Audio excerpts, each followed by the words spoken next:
Good morning. We are extremely pleased that you are here.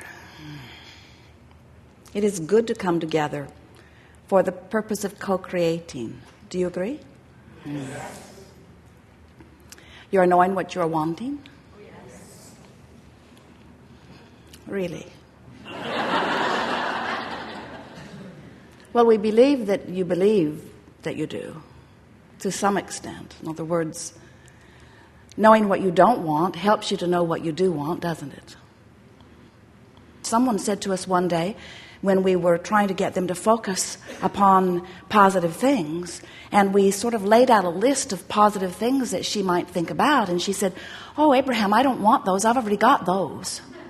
And what she really meant was, the things that I want are the things that have not yet happened. And we want to help you to realize that if you're thinking about things that you want from the standpoint that they have not yet come to fruition, that they are still missing in your experience, then you're holding it in a sort of suspended position where the distance between where you are and where it is not closing.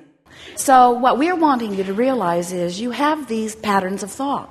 And law of attraction is helping you to sustain the pattern of thought that you have. A belief is just a thought you keep thinking. And so early on in your experience, by your exposure to life, you began developing some patterns of thought. Sometimes they were carefully taught to you by others.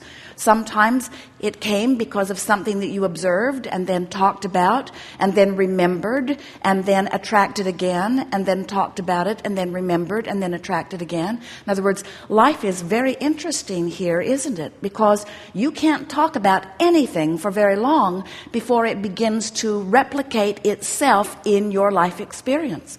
And it's what makes you develop your patterns of what you call truths. You say, at first I wasn't sure, and then I pondered it for a while. And once I gave it my attention, I began seeing evidence of it everywhere. And now I believe it, and now that I believe it, it's manifesting in my experience. And we say, that's really wonderful, isn't it, if it's stuff you want? But if you are repeating patterns of thought about things you do not want, and in your environment, you are very, very good at that. You have this sort of mass consciousness theory that goes like this. If we don't beat the drum of our history, we are sure to repeat it again. And we say, the contrary is true. The more you beat the drum of anything, the more you activate it in your vibration. The more it is activated in your vibration, then the more law of attraction is matching you up with things like it.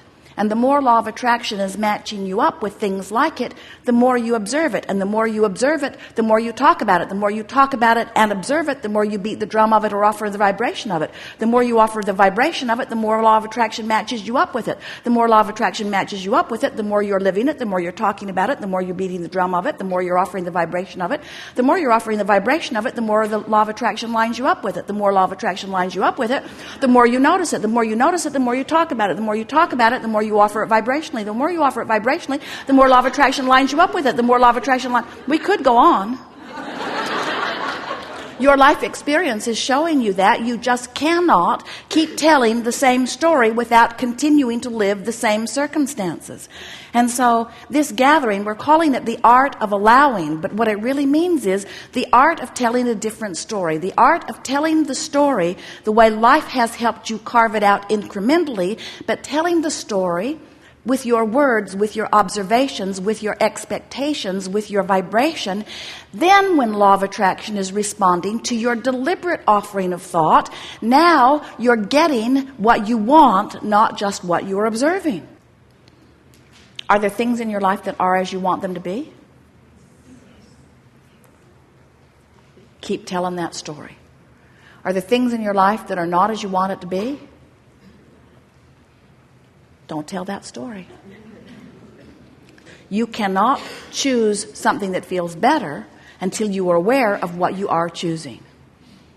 So, relief is the order of business. What do you want to talk about? Oh, you have come with some things. Thank you very much.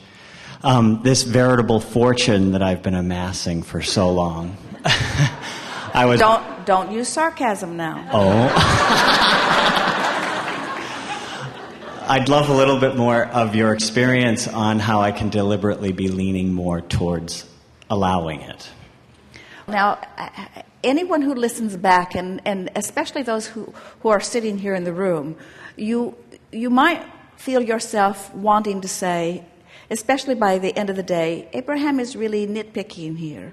But we want you to feel, if you can, the feeling place from which that question comes.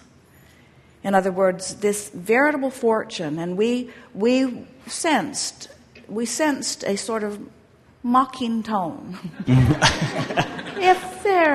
Where's my stuff? If law of attraction is as you say, and I've been amassing this fortune, then where is it and how can I get to it?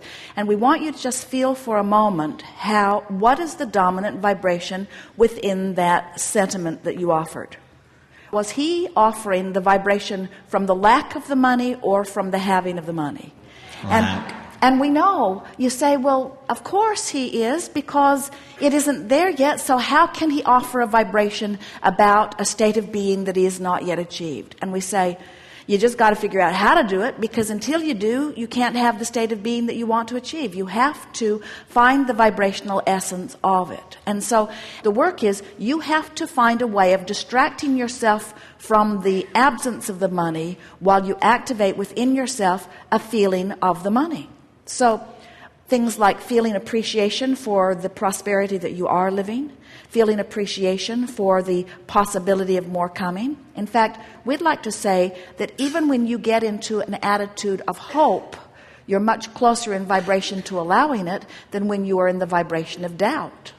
So we teased you about a little bit of sarcasm about this veritable fortune, but we want you to realize that when you feel sarcastic, when you feel pessimistic, it's a far cry from feeling optimistic and hopeful. So the answer to your question, how do I let my fortune come to me and me come to my fortune?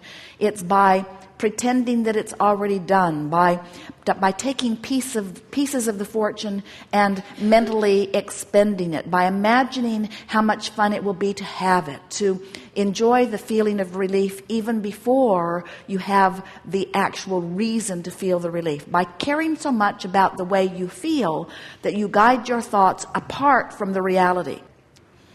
We love your question. We love the question, how do I get from where I am to where I want to be? And the answer is, look in the direction of where you want to be and speak in the direction of where you want to be, and never again look back over your shoulder about where you have come from.